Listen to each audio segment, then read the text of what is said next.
Mabuhay!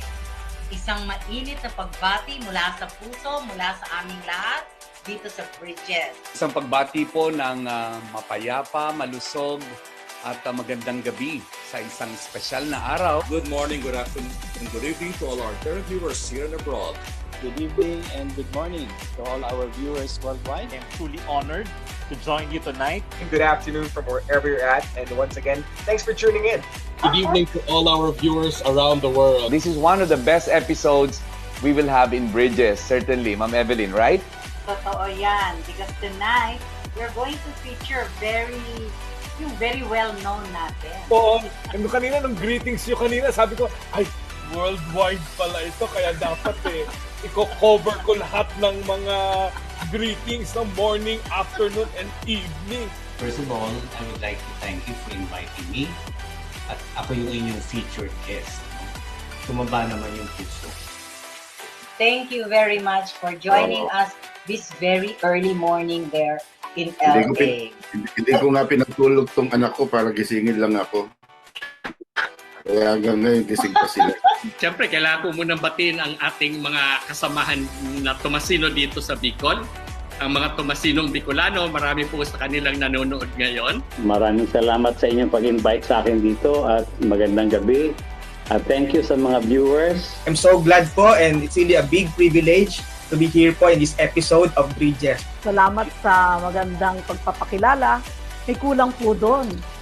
Sa UST Hospital din po ako pinanganak. Kaya talagang Thomasian po ako. Thomasian. Thomasian all the way. Welcome to the show. Ang ganda pa naman ang sinabi ko, hindi pa na narinig. So, hi everyone and nice to be back.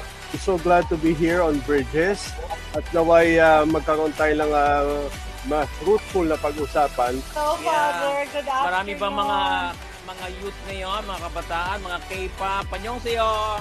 Magandang gabi din sa ating mga fellow Thomasians and all those who are watching. I'm glad for trusting me for this particular very important topic. Kailangan po natin ng mga bridges na katulad ninyo at maraming po tumutulong sa ating mga adhikain.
The ancient Greeks believed that service in the city-state is a significant manifestation of a man's arete, or fullness of his potential.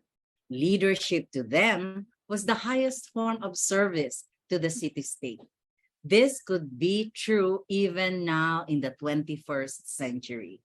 After all, our education is meant to transform our capabilities to abilities, to unleash our potentials so that eventually we become good citizens. One way of serving the people is becoming a public servant, of being part of the government. And so today, we shall talk about the heart of a public servant. This episode is brought to you by the UST Alumni Association, Inc. Magandang araw po sa inyong lahat. I am Evelyn Songko, and with me is Mr. Mike Maliksi, an alumnus of the UST College of Education. Hello, Mike. How are you? Ang tagal natin kita. Hi, Ma'am Evelyn, and hello to all our viewers from here and around the world. Ang tagal na talaga. I feel like it's been probably 10 years, you know, when I left in 2012. Di ba, ma'am? Ano ba yun? Ang tagal It's been 10 naman. years because I left 2012 and then now it's 2022. So I think Oh, that's kind of a milestone. Exactly. So how are Yep. you? How are you, I'm Mike? good. I'm Tagal good, mo na, ma'am. ha? Mabuti po. Oh. It feels like a homecoming for me right now. And I'm so happy to welcome you back. Nako, Thank you. Thank you. how long has it been since you came back from Australia? Less than 10 years naman. Well, less than 10 years naman, ma'am, because I left for Australia in 2016, had a brief stay there, came back 2017. So it's been 5 years. It's been half a decade already since I came back. Ah, I see. At teka, nasaan ka ba? Are you with the corporate or are you with the school? I have the best of both worlds. Tama? Yeah, so I really corporate, I'm with Goldilocks, and because, ma'am, alam mo yan, it's my passion to teach. So Yeah. I still teach part-time for a couple of universities. Yeah. Oh, wonderful. Nako, ha. You have remained to be an educator. So I'm so happy to know that. No? Absolutely. Yeah. Yep, Okay. Ay, yep. pero ano ha, bago tayo magsimula, bago tayo mag-continue, of course, my friends, please like, follow, and share Bridges. Share it with your friends, share it with your families. And of course, thank you for doing so. Huh? Mike, would you like to introduce our guest? Bigatin tong guest natin, ha? Be the one to Absolutely. introduce him. My pleasure, and it really gives me delight to introduce our guest speaker for today's episode. Our guest this afternoon is Commissioner Attorney Alberto Bernardo, the Vice Chair and CEO of the National Police Commission. He is a graduate of the UST Junior High School and the UST College of Commerce and the UST Faculty of Civil Law. So true blue Thomasian here. Before joining the local government, Attorney Bernardo was a practitioner in the field of auditing and law. He holds doctoral degrees in peace and security administration and in criminology, and a master's degree in national security administration. His specialized trainings include advanced course on terrorist financing and money laundering conducted by the Federal Bureau of Investigation of the U.S. Department of Justice and the Internal Revenue Service Criminal Investigations Division of the U.S. Department of the Treasury, Joint Command and Staff Course of the Armed Forces of the Philippines, Joint Command and Staff College, and Law of the Sea training course conducted by the Australian National Centre for Ocean Resources and Security of the University of Wollongong. For 28 years, Vice Chair Attorney Bernardo was with the Office of the President in various capacities. In December 2002, he was appointed as Assistant Executive Secretary of the Office of the President, Internal Audit Office, and also as the Deputy Executive Secretary thereof in March 2009. He served as such until his appointment on March 8, 2022 for a 6-year term as Commissioner, Vice Chairperson, and Executive Officer of the NAPOLCOM. Ladies and gentlemen, fellow Thomasians, and everybody else tuned in today, welcome to Bridges Vice Chair Bernardo. Thank you, Mike, for the generous introduction. And also, good afternoon, Ma'am Evelyn, for letting me participate in your program for today, especially all the viewers listening to our conversation this afternoon. Welcome to the show, Vice Chair. We are so happy, ha? Salamat at napaunlakan mo naman kami. I know you are very busy with all those heavy assignments that you have. Thank you so much for being with us. Yes, ma'am. busy, yes, but I've been wanting to go back to UST and feel the presence of the schools I have been molded to where I'm now. It was just I was just happy to be invited in this segment. Evelyn. So, Vice Wow, Chair, thank you. in one way or another, this is also a homecoming for you. Yes, indeed. Yes, indeed. Alam mo ba, Vice Chair, si Mike, he also taught in UST High School. Oh. Yes. Oo. I was with UST for 10 years. So after college, nagtuloy po tayo sa UST after finishing the degree. So I think we have a lot of memories to talk about, Vice Chair. Mahaba-haba din po yung inyong mga taon sa UST. But what were your fondest memories of our alma mater? It was quite interesting that during my fourth year, nasunog yung Pehay. And we were brought to the seminary for our fourth year. And there I had good friends from the seminarians and some of the priests, some of the reverend who I used to tell story about. There are times nga kuminsan nasa football kami, nasa harapan na ng field. Kuminsan meron kaming mga coaches doon, may mga nagtuturo sa amin, mga pari din. I was kind of surprised. Those are the happy days in my high school days. I suppose I still carry that memories from time to time. Pag medyo malungkot, medyo pagod, there's something to look back. Kaya I've been wanting to go back to UST, especially after 2 years of COVID. Yeah. Oh yeah, that's Right. true. True. Parang What made you... Parang ano yan, Mike? Parang nag-homecoming kayong dalawa. Diba? Oo nga. Marami talagang memory siya si Vice Chair. Marami yung ginawa sa US, di ba? Vice Chair, dami mong mga experiences. Yeah, but so with that, Ma'am Evelyn, what made you? I think magandang mai-connect natin. What made you stay in UST, Vice Chair? It was interesting. When I graduated high school, I took I think three subjects in summer. A high school graduate pa lang. Basically, I took an advanced schooling for commerce kasi I'd like to finish yung College of Commerce in 3 years kasi nga I've been planning to do all of these things. And it was a good start na parang baga naglalaro lang ako noon sa school and yet I'm learning a lot of things doon sa yung warm na fresh kasi nga yung high school yung kagagraduate ko lang yung mga kasama ko doon sa summer para talagang mga kuya ko na at iba nga these are just I suppose sabi nila back subject or completion na lang nila and then parang ako yung bunso nila doon sa klase and my professor are also very fond of teasing us. It was a fun and at the same time a learning experience kaya I plan to go on. My college basically 3 years. That's it. Kaya I enjoy. Kaya pala, Vice Chair, kaya pala, you graduated 19 years old. Tama ba?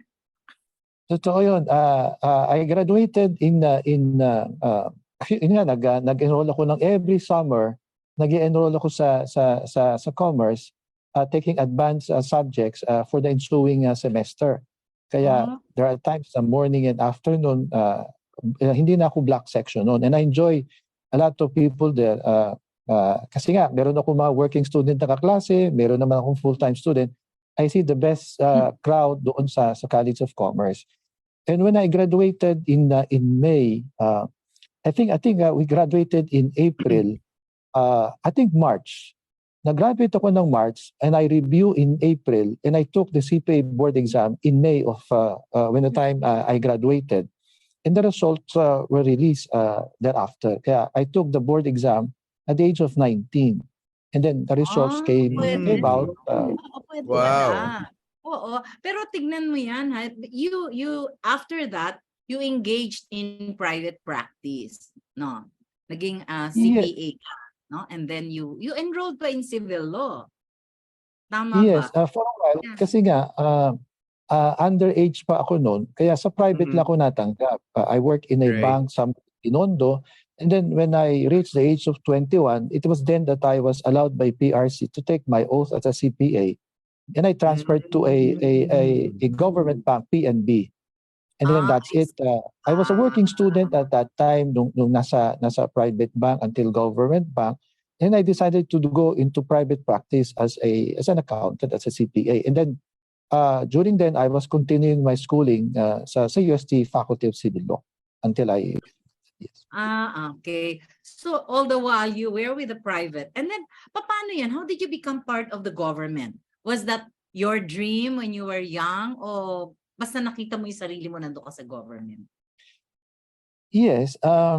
Kasi my father is also in government, and my brothers were police, were in the police service. And through the years when I was still young, they tell a lot of stories, that things that a police could be able to do for the community. And I hearing a lot of concern about how communities are sliding in a situation that we could easily address if we are a police officer. And that thing encouraged me to pursue along that line in the security sector while I was taking up law. And that interests me in criminal procedure, in a court proceeding. It was then I was then practicing as a CPA lawyer then at that time, and I was invited to join the City of Manila.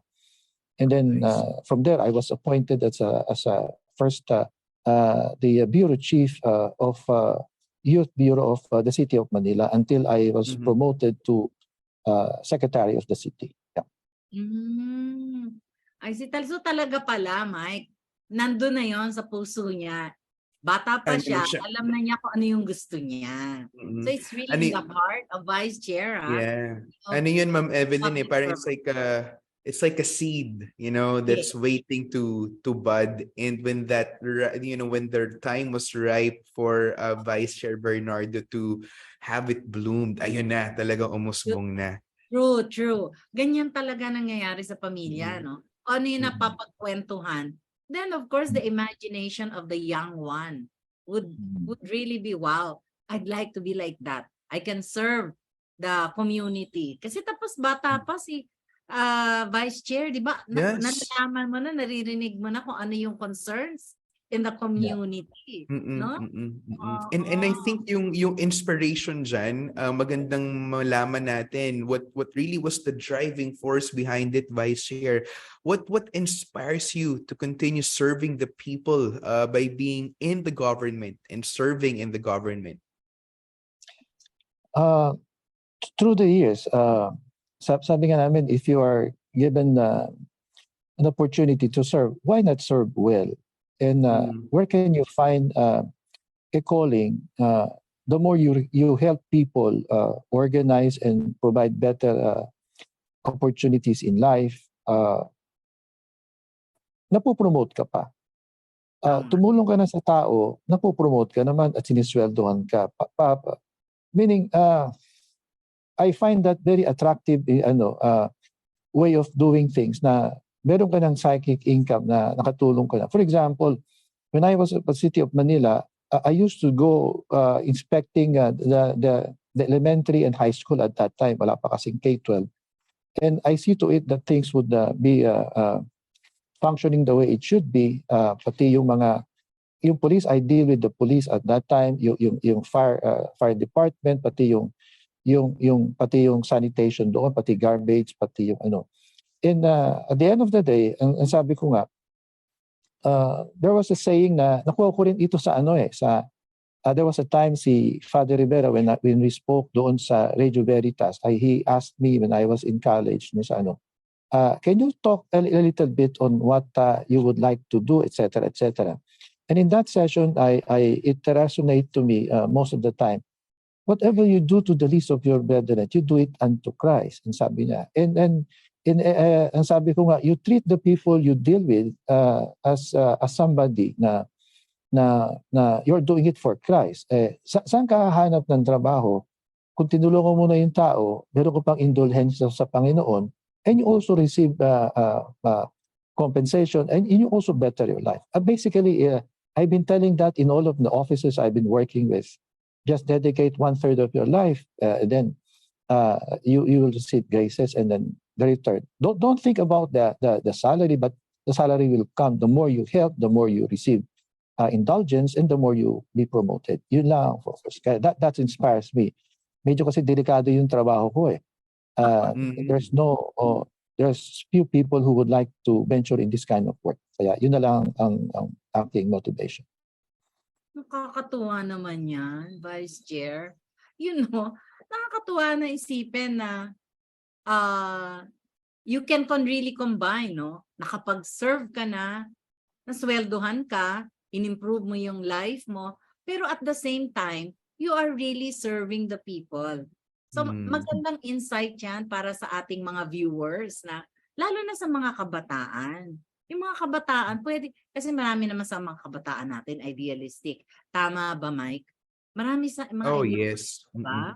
And then given the chance, eto na yung chance mo. Be with the government. Ay, by the way. Oo nga pala. Di ba sa government, Vice Chair, merong career path. Yung bang mga assignments mo, yan ay career path ba yan? Ang tawag ba doon?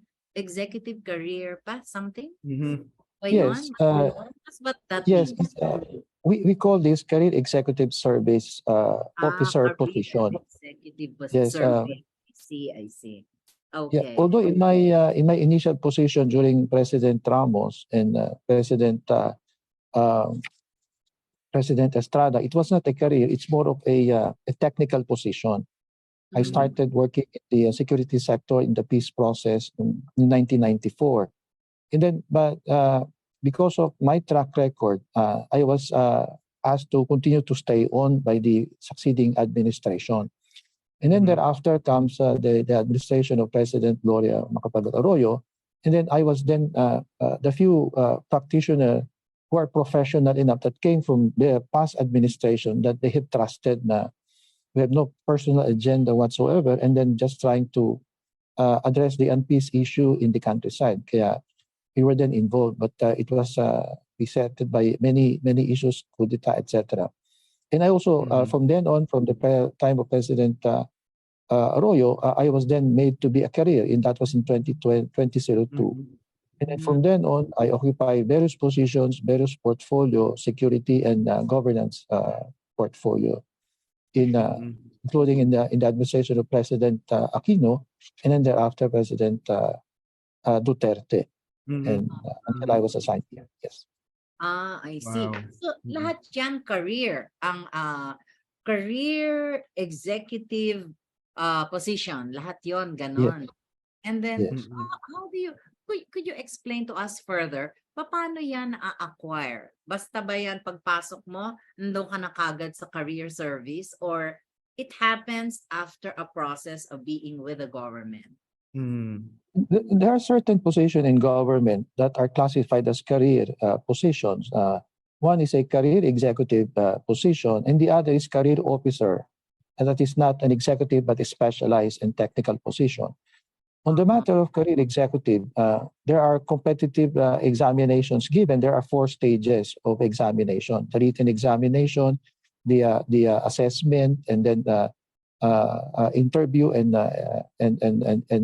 validations of the work that thus far been delivered. And then I used to be also appointed as a member of the Career Executive Service Board. We develop the bureaucracy to be more professional, more transcending, and enabler. And on top of that, there is the technical one. That these are career officer that may not be executive but specialized. These are for example, in terms of you're handling the cybersecurity, you're handling peace and order, you're handling national security. These are parallel branch. My situation is that I occupy both. I started as a career officer technical. We have been negotiating with the NPA, the MNILF, and MILF until the terrorism came in, and then thereafter. And then at the same time, I'm also a professional, because when I was then during the time of Secretary Yora, we have identified the unpeace issue.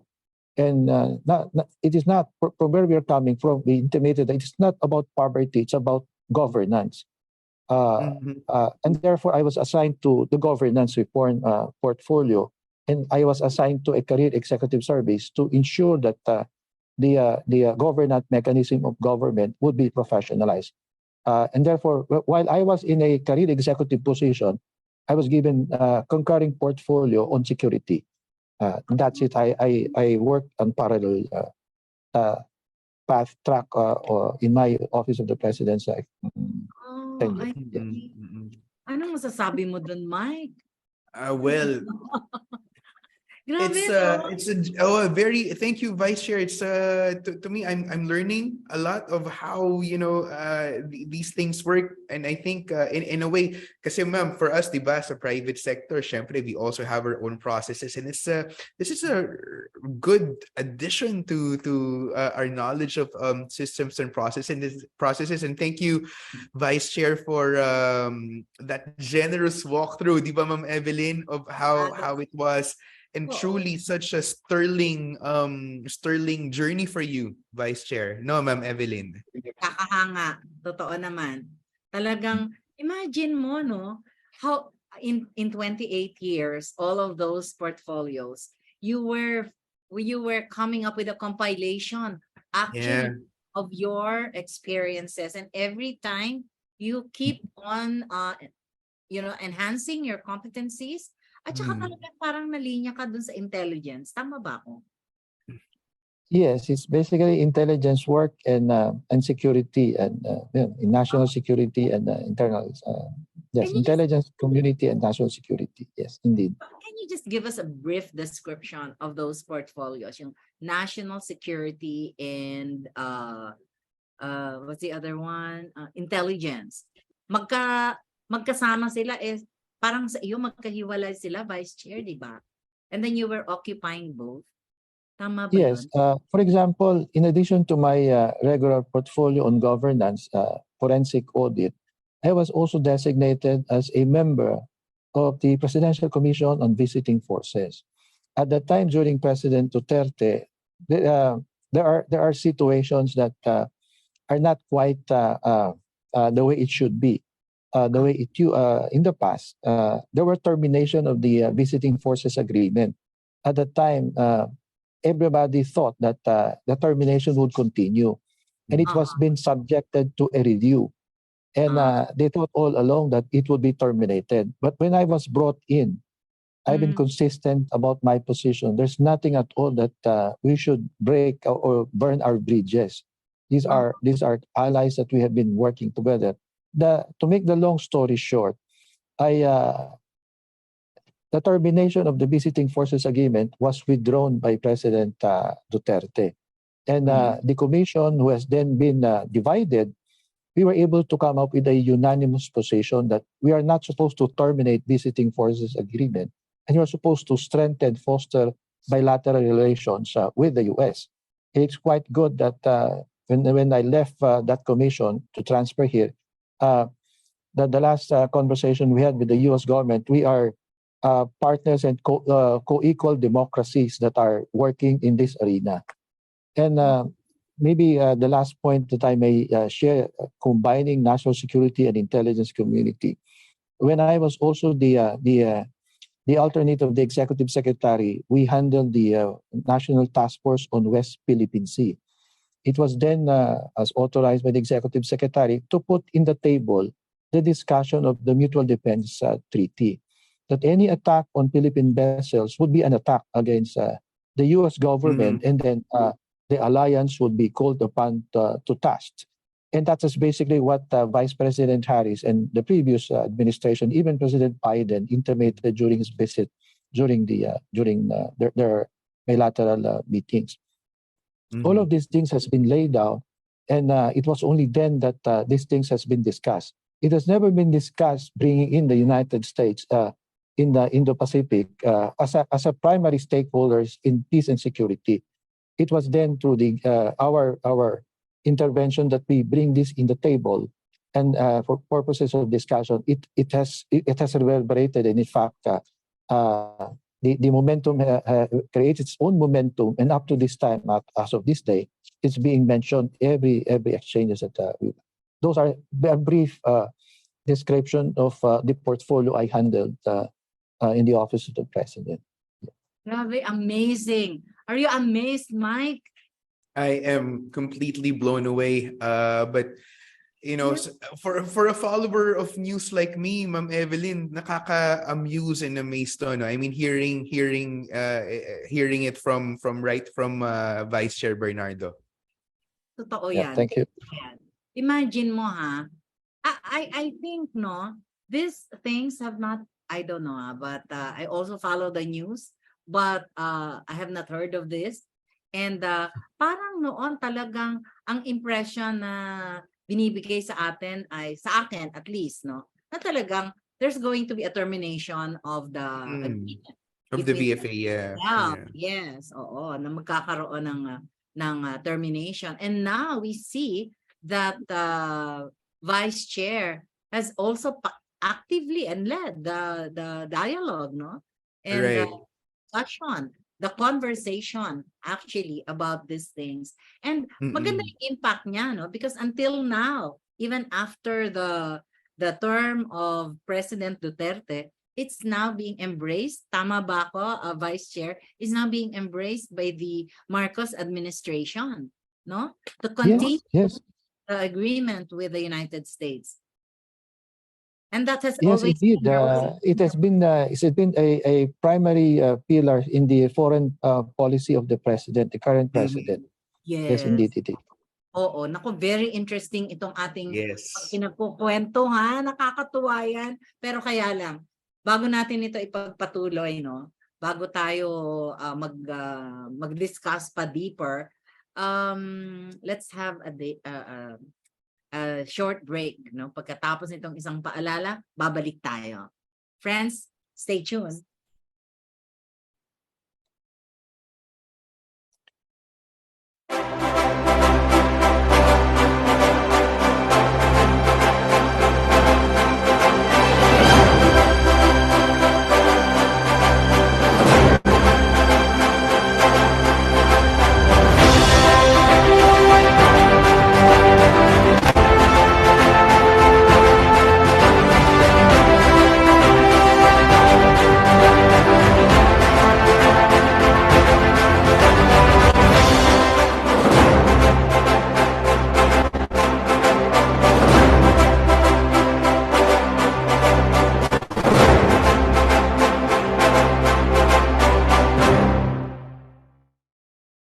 And friends, we're back. Nako, Mike, naalala mo ba yan? Distinguished Thomasian Alumni Night? Of course, very wonderful memories. Oh, Mike, ha? Pag-usapan naman natin ngayon yung mga benefits ng mga nasa career service. Yes. Vice Chair, aside from the security of tenure yon, di ba? What are the other things that being enjoyed by those in the executive career service? Nabibigyan ba kayo ng mga scholarship para makapag-aral? Yes. Basically, it's a regular thing that an employee would be encouraged to improve, no? Scholarship in the field of specialization they have chosen, and then an opportunity to also be a resource person in various capacity across the bureaucracy. For example, if you are allowed to take specialized courses in climate change, then you're supposed to roll it out across the bureaucracy. If you're supposed to do on social development, social entrepreneurship, etc., if you are in DTI, then part of your training is supposed to be along that side, and then you're supposed to bring it back to the community. And to some people, it finds some satisfaction and fulfillment beyond government service, that they were able to go back where they have been happy to do. For example, going back to teaching.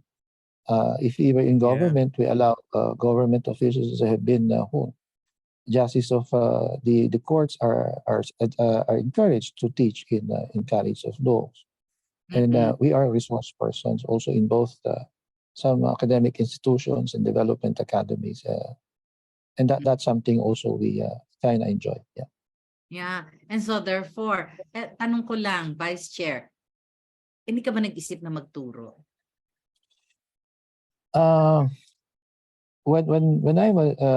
When I became an assistant secretary level, that portfolio prohibited us already to be engaged outside.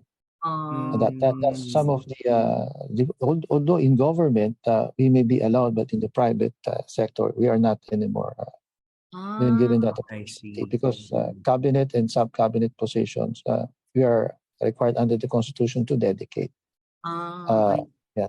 Other government employees, because we are part of basically the cabinet, we have the executive secretary, and I was then the deputy executive secretary. What prohibited the secretary to be engaged in private practice or in employment, we are also covered by that. But from time to time, guesting is allowed, not as a professor, but a resource person that we could touch base among community. Yes. I see. Sayang naman kasi your experiences which you Correct. can share.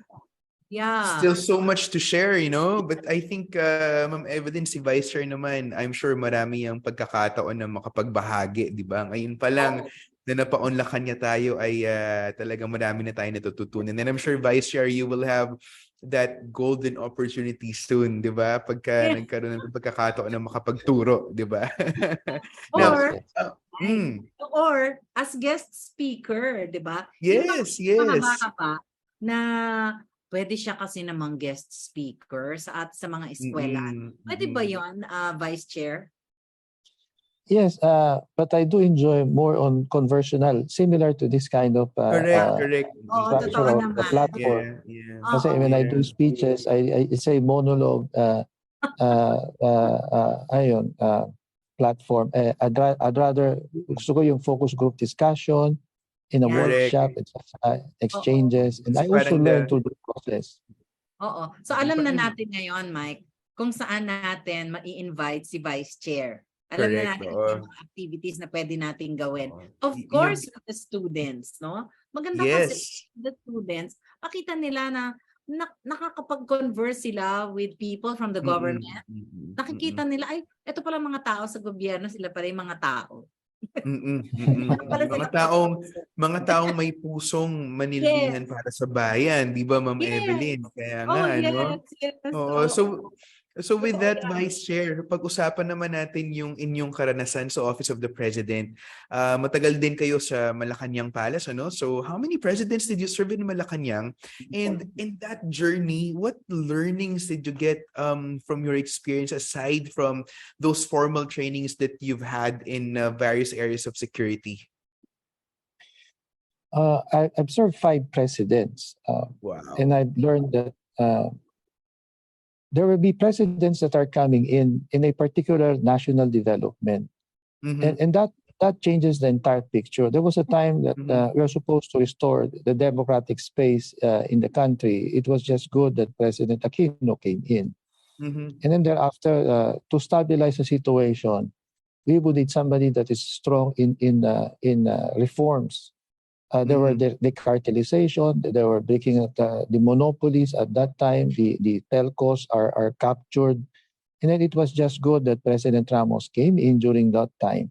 And he did make some institutional and structural reforms that continue to strengthen democracy and democratize how things are done, even in government. Kaya yung telephone calls mo, hindi ka confined to one telephone company. You can now choose their competition, etc. But then again, terms end and president come and go. But it was just good that there was a strong bureaucracy that are being left behind. And I witnessed during the time of President Estrada, there are good and some not good points, but there were transition thereafter.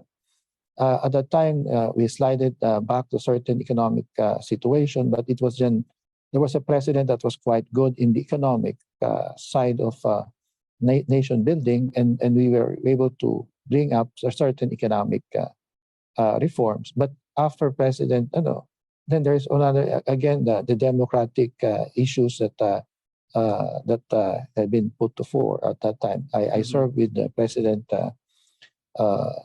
Aquino at that time, and then go to then there are issue of peace and order at that time. Drugs and peace and order are seemingly we had the SAF 44, the Masapano, Yes. etc.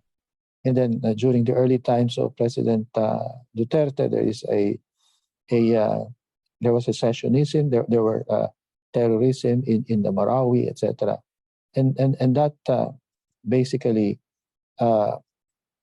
strengthened our resolve. There just got to be a strong middle or senior bureaucrats that are supposed to be professional, that transcend administration, that we must be able to benefit out of the experience of the past, and we should make our office better when we came in. And so therefore presidents come and go. But it was just good that every president that would leave their office, it will always be good than when they came in. These are all incremental. These are improving, and until such time that things would be able to reach that point that it would stabilize the entire thing. Ang difficulty lang ngayon because of the externalities, the issues in Taiwan Strait, the issue in the Ukraine, and the ramification of all of those elements, geopolitical. These are something challenging situations that are not now before us. Those learnings in government, we are supposed to be good in what we do, and we just have to be the best in what we do. Do what we do best, and that's it.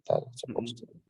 I think to me, Vice Chair and Ma'am Evelyn, yung key takeaway ko dito is that, you leave things better than when you found it, right? And I think to me that to make these kinds of positive change in everything that you do, especially in government service, which is a really profound form of serving the country.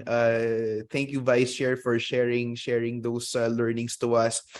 So Vice Chair, mag-move naman tayo ng konti, no, Ma'am Evelyn, dun sa journey ni Vice Chair. After having spent a significant amount of time in the office of the President, how did you then feel when you transferred to NAPOLCOM? I'm sure this was a different arena or probably a different ball game this time, Vice Chair. Pero nakaramdam ka ba na itong NAPOLCOM naman ay isang area or avenue where you can serve the country more now that you are in this side of the government?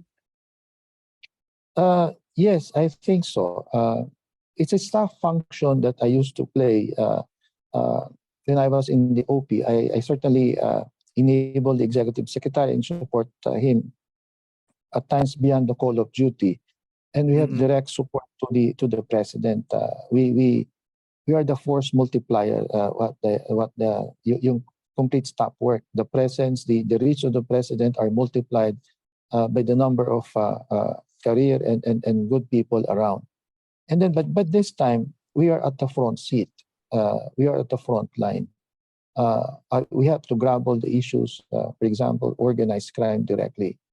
And I would be playing the entire role altogether, the operational, the tactical, and the policy person that an organization must perform. While we were then in the office of the president, I do the intelligence and policy issue. But when I'm now currently here, I will have to do the entire thing, all of the levels, from the strategic, from operational, and tactical. And that exposes me to considerable challenges. This is much difficult from I use, but these are basically the difference. Only is these are in a focused sector. While I'm at the office of the president, it's a cross-functional. My portfolio crosses various bureaucracy. But here I'm focused on peace and order and public safety now. It's a more I think a front seat, so to speak. I'm now in the firing line, so to speak. Okay. Yeah. Grabe, Mike. Yeah. So, anong masasabi mo doon, Mike? Ay, Tama nako, ba ma'am, yung talagang feeling na gano'n niya? Nakita mo, you ask, ano yan? talagang I think, no, dito, ito sa position niya ngayon, he can really serve more. Kasi parang buo na yan, Yes. nakafocus siya. From strategy to implementation, I see. From planning to strategy Correct. to implementation. Diba? Mm, That's really a great challenge, Vice Chair. Nako, all the best sa'yo dyan, sa new assignment. And Although it's not really that it's not really that new to you, right? Yes. Yeah. Talagang lang yung another shifting from one area to another, but you are also so familiar with it. Am I correct? Mm-hmm. Yes, it is. This is one of my concern when I was in the office of the president. Although theoretically, we are still under the office of the president because we report to the president from time to time. But these are in the different. We are at the front line now this time. Okay. Yeah, Vice Chair, etong NAPOLCOM reports directly to the president's office, correct? How does it relate to the local government? Ang local government di naman siya yung mga mayors, mga ganyan. How do you relate to them? Under the Constitution, the control of the Philippine National Police is through the NAPOLCOM.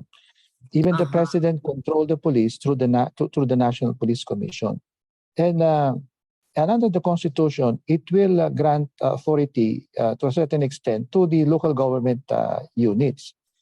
Now, what happened now, the Constitution crafted a mechanism whereby some of the functions of the NAPOLCOM who perform control and supervision over the police can be deputized, can be assigned to the local government. For example, on matters of inspection, on matters of auditing the police station, on matters of assessing crime situation, and certain movements of police suppression of lawless violence in the community. These are our function that we can deputize the local chief executive. They are now our extension. Basically, we are multiplied by the number of local government across the archipelago.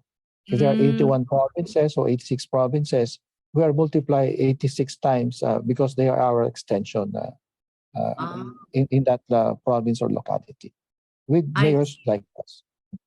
I see. So talagang to a certain extent, merong power yung local government, yung mga mayors. Tama, in the implementation particularly.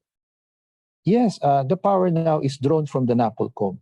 Right. Because of the functions that we have under the Constitution, we can deputize that to the local chief executive. For example, to the mayor of the city of Manila, and we issue deputation orders, and there are scope in terms of preference that they could inspect, they could command, they could involve in crime prevention programs such as in drugs, for example, the trafficking of women and children through the cyberspace. We've given them authority, but they are supposed to be working.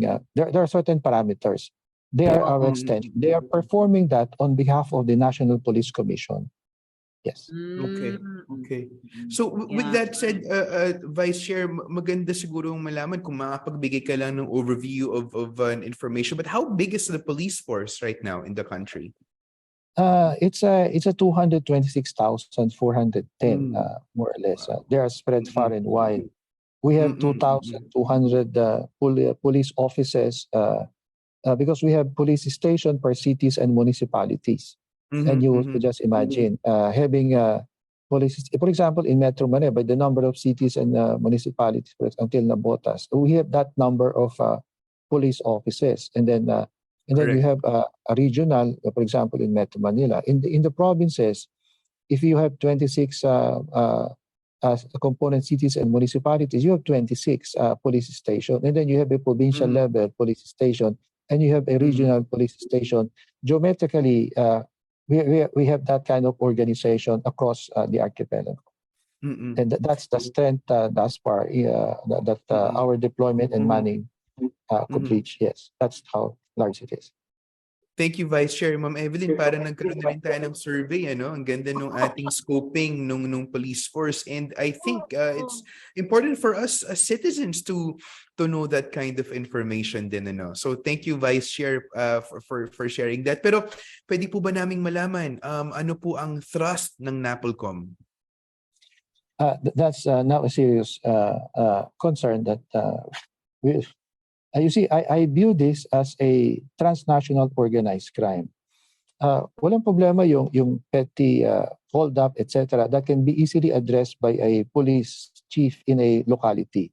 But then again, if it is a transnational organized crime, for example, in drugs, for example, in child pornography and white slavery, for example, in gambling, if the organized crime is larger than the municipal police, larger than the municipal mayor, the resources and the funds, if their operations not only transcends beyond political boundary, and even these are operating beyond the shores of the republic, then there are certain impunity and anonymity, and that make things quite difficult. And so therefore, we have in the Philippine National Police and the NAPOLCOM that addresses this organized crime that are transcending.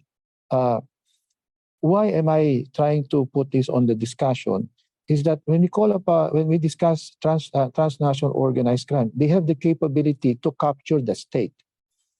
Then they can undermine the very organization of a police agency, such as yun yung characteristics that are I'm trying to put in a discussion.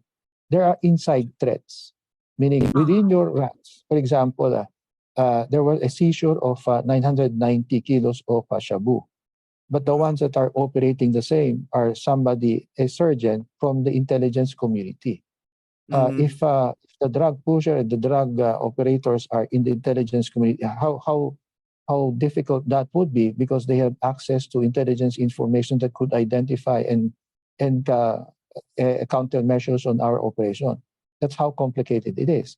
And then if you're talking about 9.7 billion worth of shabu, and you could just imagine the enormity of the money that they could have, they would corrupt, they would undermine, and then they would make things quite difficult. It is that huge and complex and intricate structure of organized crime that we are fighting. For example, in the cybersecurity, as I've said, the attack on West Philippine Sea is not kinetic. There's nothing at all. Now you could see missiles and torpedoes. But the attacks is on the cyberspace.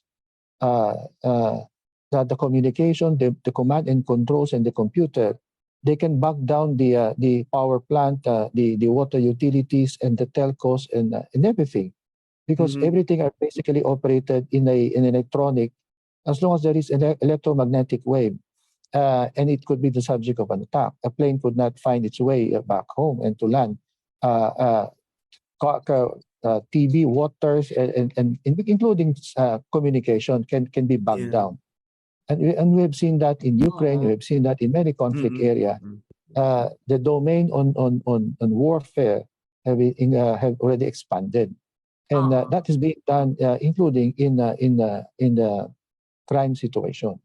If they would attack banks, they would attack financial institutions, and there are where business are operating, and that concerns us also. That's a serious area that I'm responsible to address, because that's one of my portfolio when I was in the office of the president, the cybersecurity, the cyber espionage.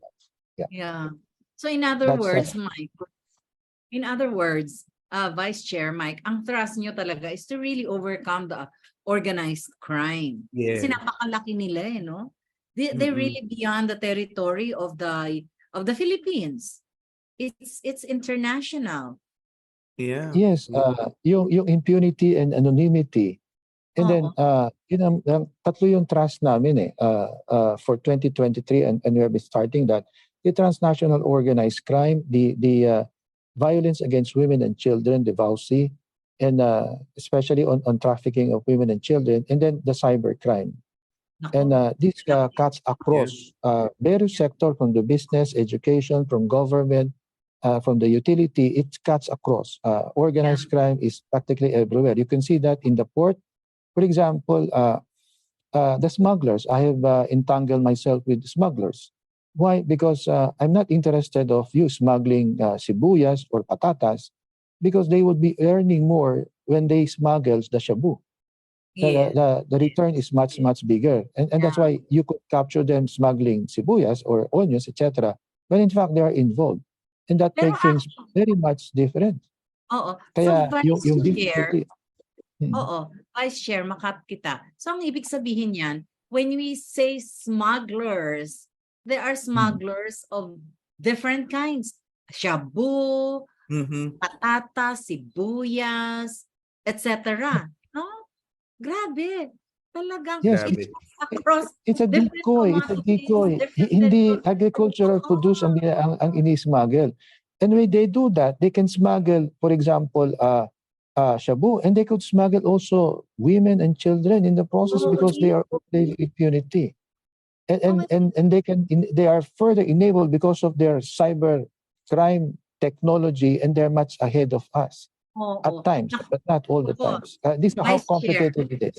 Yeah, Vice Chair, ako napakaganda nitong ating kwentuhan. Meron pa akong isang itatanong sa'yo, pero papalitan ko na yung tanong ko. Kasi palagay ko, very important ito ha.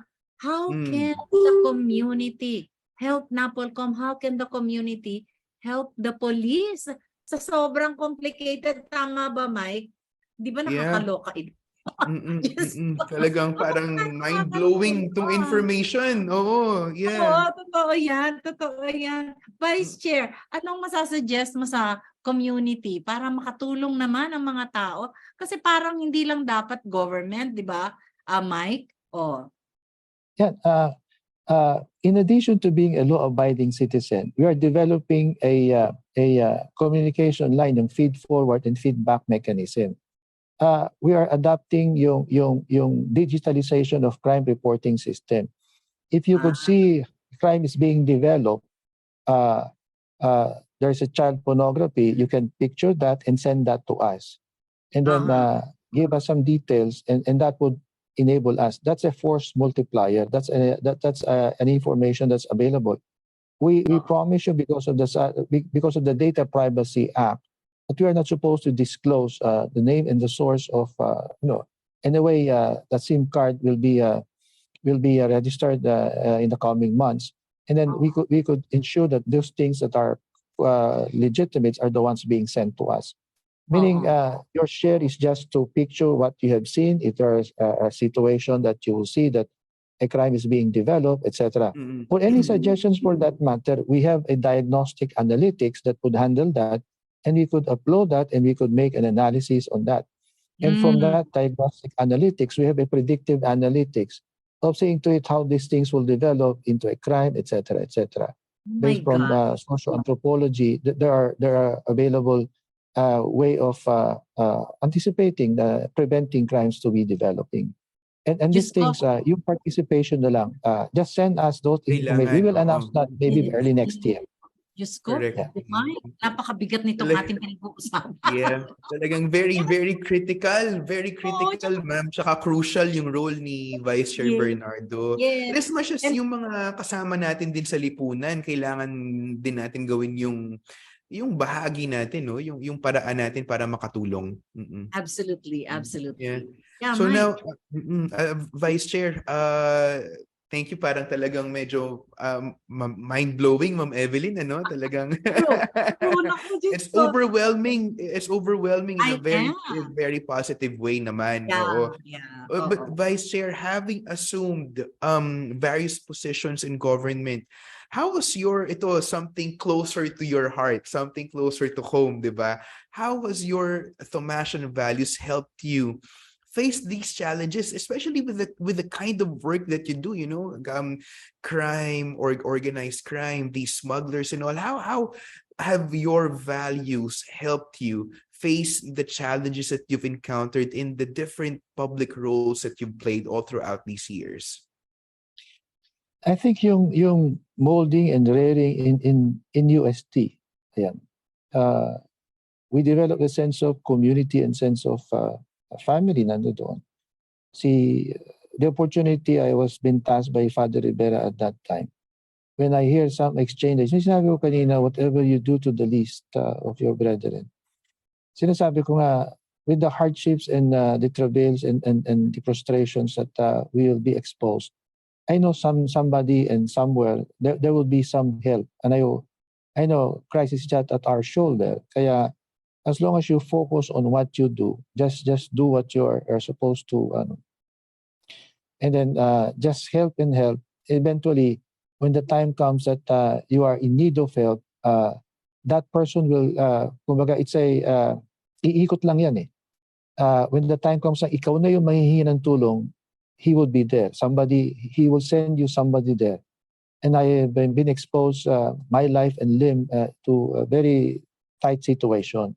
And it's always been my faith brought me to continue doing this, because when that episode in my life has been I've been confronted with, then there was always somebody that make things lighter and that pushes me. My faith and the way I've been brought up in UST, and that's a strong foundation.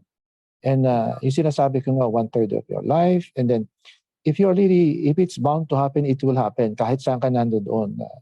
But if you have, sabi ko nga, kinakanta natin sa sa mass walang nabubuhay para sa sarili lang. Kaya meron ka obligation, pananagutan. And if you do just that kind of attitude, if we help somebody, that somebody have not been expecting that there will be somebody similar to Bernardo will be there at that particular time. And eventually, babalikin yung good karma. Pag ikaw naman nangangailangan, and if we just help one another, and then we will spread geometrically far and wide, I think the community will change. Yun lang, I don't know how these things will be done, but I have faith in my training in UST for so long a time, from my high schools, from my college, in both commerce and in Faculty of Civil Law. That made me a person what I am. My conviction has been stable and steadfast, and I would remain to be so until I move out in NAPOLCOM. And maybe in another field of endeavor, I'll do the same thing, the same passion and the same conviction. Yeah. Naku, Vice Chair, gusto kong maiyak listening to you. Di ba, Mike? Yes. My God, sayang lang, wala na tayong oras. But really, so we learned a lot listening to you, and you touch our hearts, really. Definitely. No? So wonderful. Di ba, Mike? Marami pa tayo sanang pag-uusapan kaso wala ng oras. So, Vice Chair, your final message to our viewers.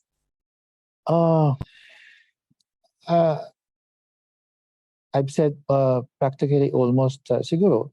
I just would like to thank God for making us the instrument of change and be an instrument of doing good to others, and whatever we do, it would redound to our benefits. Yun nga, just treat the people. Lahat kasi especially yung nasa COVID, we were then since March. There was 2 years, a lot of frustration or episodes that we have gone through. Yeah, tuloy lang. Yun nga, whatever you do to the least, you did unto Christ. Kaya if you treat your fellow men as an extension of somebody that is been given to you by Christ, and you're helping Christ, and that, kumbaga, kung ano man yung hardship mo. And siguro when the time comes na kailangan mo rin ng tulong, kasi nga, at this time of I'm in my prime years, a senior citizen na rin ako, and with the challenges and the threats that I have been getting through, I still holding that faith when the time comes that I've been put my life and limbs at risk. I think they will be there. In another field of endeavor, yun nga, just do what you do best and be the best in what you do. And yun nga, and don't forget to pray. You know. Yes. Wow. Napakaganda. I'm really very, very happy to listen to you, everything that you have said. Yes. And talagang, Mike, nakikita natin ang isang Thomasino na katulad ni Vice Chair. And ako, ang take home ko dito, and I really would like to emphasize, is that the government should have very, very good, excellent compassionate, and committed career executive service people. Sila yung bumubuo, sila yung merong history, sila yung nakakapag-advise sa mga leaders natin. Our political leaders, our presidents, they come and go, but the people in the career service, they stay, and they are so rich in information, so rich in probably in advices that they can give to our presidents and to the people or to the political appointees that will come and go. So thank you so much, Commissioner Attorney Alberto Bernardo, Vice Chair and CEO of NAPOLCOM. All the best for you. Ipagdadasal ka namin. Thank you. I appreciate Definitely. that. I need that. I need that. Yeah. Yes, Thank you. prayers assured, Vice Chair, and maraming salamat muli for joining us this afternoon. I'm sure our viewers learned a lot from you. I learned a lot from you. I'm sure Ma'am Evelyn also learned a lot from you. And thank you, everyone. And we take this opportunity to congratulate all our 2022 distinguished Thomasian alumni who will be given recognition this Saturday, November 26th, at the Dr. Robert C. Ballroom at the Thomasian Alumni Center. And here at Bridges, we do not build walls. We build bridges, bridges of people, bridges of knowledge, and new learnings. Friends, thank you for tuning in today. Join us again next Tuesday for another episode with our distinguished Thomasian alumni. Here at Bridges, we build bridges of faith, bridges of hope, and bridges of love. Mabuhay! Enjoy the rest of the evening.